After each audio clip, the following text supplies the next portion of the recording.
premisa es que más allá de que la astrología sea una herramienta para determinar un hecho específico, para buscar una información acerca de nuestras vidas que puede ser en un contexto muy material, como puede ser cuándo nos vamos a casar, si una inversión se puede hacer o no se puede hacer, cómo nos va a ir en los estudios, X. Son aspectos de nuestra vida física, nuestra vida de esta dimensión. Y son intereses supeditados a las circunstancias de vida. Pero decíamos que la astrología era una herramienta que iba más allá, que era una herramienta que yo les hablaba del mapa del tesoro, donde podíamos encontrar secretos que desde el punto de vista esotérico, y hablábamos que lo esotérico tenía que ver con nuestro mundo interior, con el estudio de nuestro mundo interior, nos iba a revelar algo más trascendental acerca de nosotros mismos y acerca de nuestra razón de ser en este universo. Entonces ese tesoro, ese gran tesoro, muy pocas veces lo sabíamos que existía, aunque tenemos siempre esa búsqueda de quiénes somos. De hecho, esa búsqueda de quiénes somos a veces nos pesa mucho más de lo que nosotros nos imaginamos, porque esa inconformidad de por qué nos toca vivir así, por qué somos como somos. Y nos preguntamos, ¿por qué yo no soy un artista famoso? ¿Y por qué yo no tengo dinero? ¿Y por qué yo no tengo una pareja como fulano de tal? Porque a mí me tocó así. Entonces nos ponemos en esas circunstancias, en esos zapatos y decimos, ¿por qué soy así? Allí es donde empezamos a entrar en conflicto con lo que somos. Y precisamente la astrología nos ayuda a entendernos, ayuda a entender el momento que estamos viviendo y entender cómo alinearnos con esa verdadera esencia vital que corresponde a la felicidad, porque en realidad lo que estamos en búsqueda de nuestra felicidad, pero la felicidad es el reflejo o la resultante de habernos encontrado. Bueno, en el transcurso de las clases aprendimos que necesariamente para poder estudiar lo que significa el mundo de las energías, tendríamos que entender los elementos que utiliza la astrología para comprenderlo.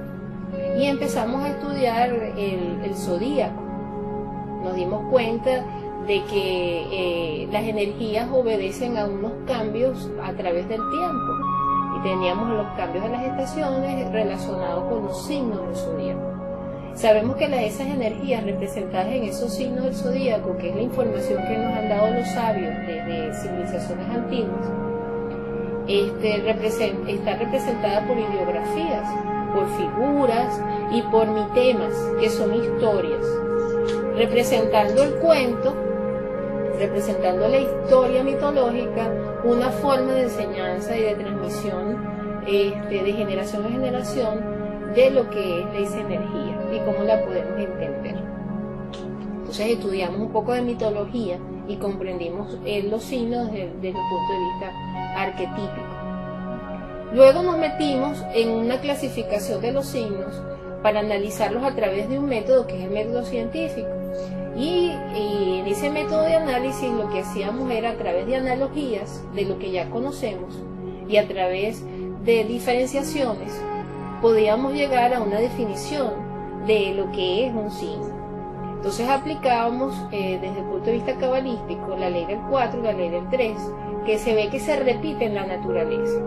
Entonces veíamos que en la naturaleza tenemos 4 elementos a través de los cuales se forma la materia, y esos mismos 4 elementos están unidos a todos los signos. Tenemos signos que pertenecen al elemento fuego, al elemento tierra, al elemento aire y al elemento agua. Después veíamos que la ley del 3 nos relacionaba otras características o cualidades de los signos que tienen que ver con su manifestación, de qué manera se expresan.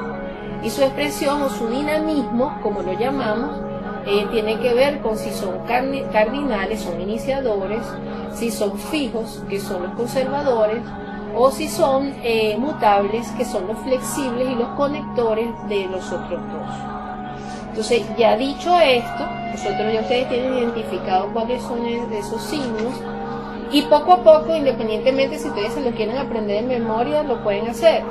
Pero más allá de eso, poco a poco, a través del análisis que vamos a ir haciendo de las cartas natales y del mundo de la astrología, ustedes mismos se van a ir empapando de esa información y la van a ir integrando. No les recomiendo que se pongan,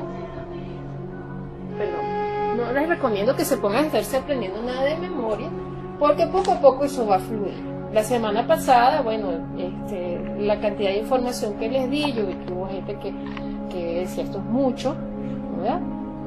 Porque ya cuando clasificamos todos los signos, evidentemente hay gente que todavía está aprendiendo a escribir los símbolos, todavía hay gente que está aprendiéndose la rueda zodiacal en el sentido que va. Les recomiendo que hagan el ejercicio de escribir los símbolos en la rueda zodiacal varias veces. Y eso lo pueden hacer en un momento que ustedes estén sin hacer nada y que quieran hasta relajarse.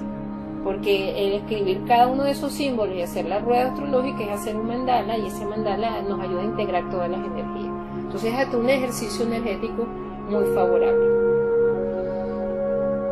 Llegado a todo eso, empezamos a hablar de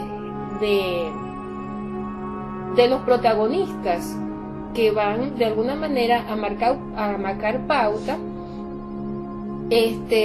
a través de los signos. Y yo les ponía el ejemplo de un escenario, de una obra de teatro, donde el espacio o el escenario viene siendo la casa, que también las vimos. Decíamos que las casas vienen siendo cronológicamente las estaciones que fueron generadas de etapas energéticas que están presentes en el ser humano. Entonces yo cuando estoy pequeño, que tengo la energía ariana, que soy un bebé, en esa etapa, yo me ocupo de mi cuerpo, yo estoy pendiente de desarrollar mi personalidad, y eso es lo que viene a representar la casa 1. Evidentemente no todas las casas 1 empiezan por Aries. ¿Por qué? Porque cada uno de nosotros tiene una evolución diferente y una integración de las energías en cada reencarnación de manera diferente. Pero sí hay ese espacio y ese tiempo para eso. Va a haber un tiempo para definir nuestra personalidad y para definir formarse nuestro cuerpo físico. Y eso se va a hacer en una instancia X de algún signo, pero la casa y el espacio va a estar allí. Y eso sí es fijo. O sea, la casa las tenemos todos en ese mismo orden. Ahora, ¿en qué signo va a caer cada casa? Va a depender de la hora de nacimiento y va a depender de cómo nosotros hayamos evolucionado nuestras energías, lo que somos como seres. Entonces, bueno, vimos cada una de las casas, vimos sus significados y empezamos a hablar entonces de los protagonistas, porque tengo los espacios que son los escenarios, que son las casas, tengo el argumento de la obra, que es el signo, y tengo el personaje de la obra, que viene siendo el planeta. Ya nosotros vimos los elementos de la astrología para interpretar son los signos, las casas, y ahora nos vamos a meter con los planetas.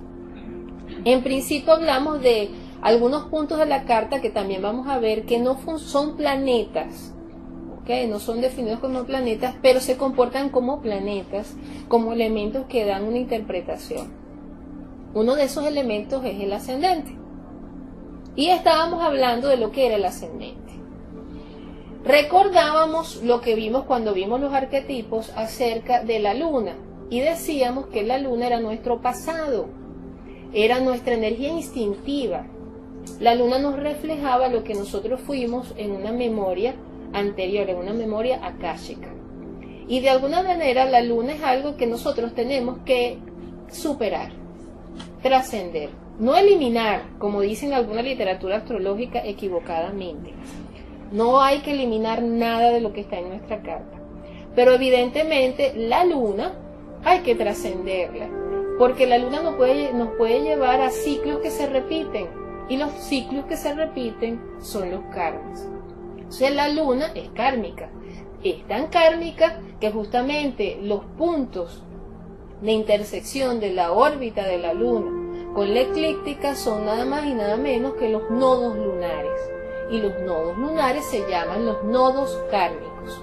Tenemos un nodo norte y un nodo sur, que marcan el pasado de otras vidas, el pasado kármico y el presente, el futuro kármico. Entonces la luna está muy relacionada con nuestros karmas y con nuestras energías instintivas. Son esas energías que afloran sin nosotros darnos cuenta porque son aprendidas y están internalizadas. No es que esas energías no nos sirven, pero si nos quedamos pegados allí, y de hecho la gente que es muy lunar, que está muy influenciada por la luna, son personas muy apegadas a su hogar, muy apegadas a la infancia, muy apegadas a las energías primarias de su existencia, y les cuesta más romper con eso. Entonces la luna hay que trascenderla. Entonces, ya aclarado el concepto de la luna, decíamos que el ascendente es el futuro. Entonces, hubo cierta confusión porque yo me di cuenta que se estaba viendo también el futuro como una fotografía. O sea, cuando yo les hablo del futuro, ustedes se ven como algo estático que ustedes van a lograr en un futuro. Y el futuro no es estático, el futuro es un proceso. En el video que ustedes vieron, que por eso se los mandé a ver, ustedes se van a dar cuenta que el futuro son cantidades de probabilidades de que ocurra algo. Hay cantidades de probabilidades de que ocurra algo. O sea, es una diversidad de posibilidades. La singularidad de lo que pueda ocurrir se lo dan ustedes con el libre albedrío. Hay un grado de libertad. Entonces, el ascendente es un proceso. Vivir el ascendente es un proceso. Y muy equivocadamente, en muchos libros de astrología, y hay muchos astrólogos que siguen repitiendo como un loro de una manera que no tiene mucho asidero en la interpretación espiritual, diciendo que el ascendente es la personalidad y el cuerpo físico. El ascendente es la personalidad y el cuerpo físico. Y no es que no sea la personalidad y el cuerpo físico, pero si tú lo sigues viendo como algo estático, no lo vas a entender. Entonces yo tengo gente que me va a decir, oye, yo soy ascendente de Aries, pero yo no soy como un Aries. Yo soy ascendente de Leo, pero yo no me veo como un Leo. Claro, no te vas a ver como un Leo, porque eso es un proceso, y es el futuro, y lo vas a ir integrando. Esa es una naturaleza que tú tienes que ir integrando, es un proceso. Lo mismo es el cuerpo. No, pero el cuerpo es físico, es concreto, ¿no? El cuerpo se desarrolla del bebé y ya el cuerpo es algo que yo puedo delimitar y no es un proceso, no te equivocas. El cuerpo es un proceso también. Ahora mismo yo estoy respirando millones de átomos que se van a integrar a mis células y van a empezar a formar las células del corazón, de los pulmones, de los riñones. ¿Okay? Y científicamente está comprobado de que, por ejemplo, las células del estómago cambian cada 5 días. Las células del hígado cambian cada 6 semanas.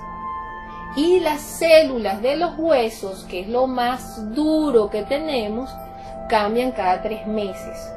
Lo que significa que cada 3 meses yo tengo un cuerpo nuevo. No es el mismo. A veces no se me nota mucho. No, va cambiando. Y bueno, por otro lado, tendemos a ver que nosotros somos el cuerpo. Y aquí va a haber una ampliación de lo que es el ser.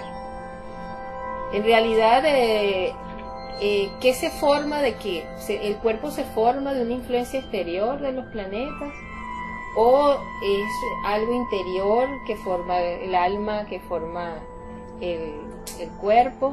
En realidad, los dos tienen un origen en común. Tanto la realidad externa como mi realidad interior funcionan al mismo tiempo porque son una sola cosa. Son una sola cosa. Entonces mi ascendente me va a dar las circunstancias de vida. Y las circunstancias de vida van a marcar mi personalidad. La personalidad lo que viene siendo es una herramienta y la personalidad es un proceso. Porque yo soy cambiante. Mi personalidad es un proceso. Ajá. Cuando uno toma esa conciencia de que empieza a trabajar con tu ascendente, tú lo comentaste en una oportunidad, a partir de los 40 años. 30, 40 años la persona empieza a integrar eso. ¿Por qué? Porque ya vamos a ver. Y dense en cuenta cómo son ustedes ahora y cómo eran cuando estaban pequeños. O sea, les voy a explicar con un ejemplo. Hay una persona que tiene el sol en Piscis, no, en Virgo. Una persona que tiene el sol en Virgo. Los Virgos son analíticos, ya lo vimos, son perfeccionistas, les gusta discernir, son serviciales, les gusta lo pulcro, el aseo, la higiene, pero tengo un Virgo que es ascendente Aries. Seguramente ese Virgo que es ascendente Aries va a prestar un servicio, le va a gustar prestar un servicio, pero a lo mejor el servicio que va a hacer es como entrenador de deportes, ¿no? Y va a buscar ambientes que tengan que ver con competencia. Va a ser muy competitivo en cuanto al análisis que haga de las cosas. Va a defender el servicio. Es muy probable que preste un servicio y sea un defensor, ¿no? Es probable que empiece a analizar algo y no lo termine y comience a analizar otra cosa. Porque ahí va a integrar el Aries, que es la circunstancia de vida, de donde él va a desarrollar la esencia vital que es de Virgo. ¿Sí? Ahora pónganse que no es ascendente de Aries, es ascendente Capricornio. Entonces, como ascendente Capricornio, le va a interesar que ese servicio que él está prestando realmente le traiga un bien material, económico. Si eso no trae dinero, eso no sirve. Seguramente no va a ser mucho menos impulsivo que cuando era un Aries. O sea, como Capricornio va a ser más serio, más medido, va a tener el tema del trabajo y el servicio. Ya fíjate, ahí hay una conexión bastante fuerte. Va a ir escalando posiciones, haciendo lo que está haciendo. Le va a gustar seguir buscando mejorar, ir más arriba, y de alguna manera es cardinal, entonces va a buscar también ser el líder de eso. Entonces ahí tú ves, dependiendo de lo que estás viviendo, cómo se va desarrollando eso. Los Virgos interiormente son tímidos. Virgo no es un signo de que le gusta llamar la atención. Entonces, si tenemos un Virgo que sea Leo, por ejemplo, ascendente Leo, ¿qué va a pasar?